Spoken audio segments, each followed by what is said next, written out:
Youths continued to protest in New Baneshwar and other parts of the Kathmandu Valley on Tuesday, defying curfew orders imposed after Monday's protests and government suppression.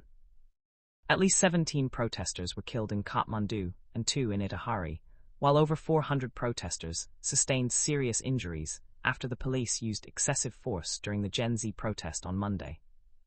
To protest against the government suppression, demonstrations have been staged in Kalanki, Chapagaun and other places of the valley from early morning on Tuesday. Police arrested a few protesters in front of the federal parliament building. Authorities have enforced curfews across Kathmandu, Lalitpur and Bhaktapur districts. The Kathmandu District Administration Office announced a curfew inside the ring road from 8:30 am until further notice, covering areas including Balkumari Bridge, Koteshwar, Sinamangal, Gaushala, Chabahil, Narayan Gopal Chowk, Gongabu, Balaju, Swayambhu, Kalanki, Balkhu and the Bagmati Bridge. Lalitpur's curfew applies from 9 am to midnight in parts of wards 2, 4, 9, 18 and 25, including Bazapati, Sainpa and Chahazil.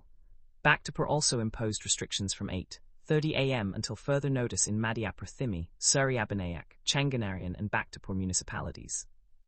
The orders prohibit all movement, gatherings, rallies, processions, meetings and sit-ins under Section 6(3) of the Local Administration Act, 1971.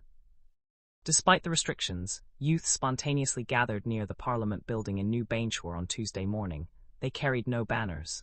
Yesterday's incident exposed the government's failure. I came here to stand with the youths, one participant said. On Monday, 19 people were killed during a Gen Z protest against corruption and the social media shutdown.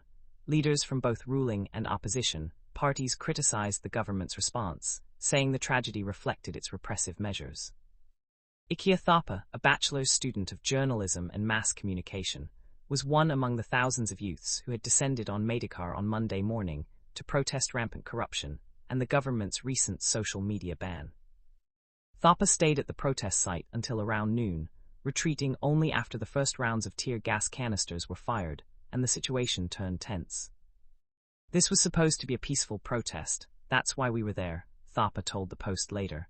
Looking at the news of deaths and injuries of the people we walked together with, I keep wishing this is all just a bad dream I could wake up from.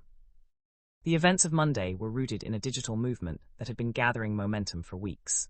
The Nepo Kid campaign, which took aim at the children of politicians and influential figures accused of living off corruption, had gained traction across platforms like TikTok and Reddit. The government's social media block added to the frustration, but the real trigger for the street protest was disillusionment with systemic corruption and failed leadership. From early on, a social media page called Gen Z Nepal, official page related to Gen Z movement, and other activist pages had been sharing instructions, do's and don'ts of protest, calls to remain peaceful, and warnings to watch out for outsiders who might infiltrate the demonstration. The emphasis on nonviolence even drew praise from activists and content creators, who noted Gen Z Nepal's repeated clarification that the movement was not aligned to any political party or pro-monarchy agenda, despite attempts by figures like Durga Prasad and Hridyendra Shah, the grandson of deposed monarch Jainendra, to link themselves to the rally.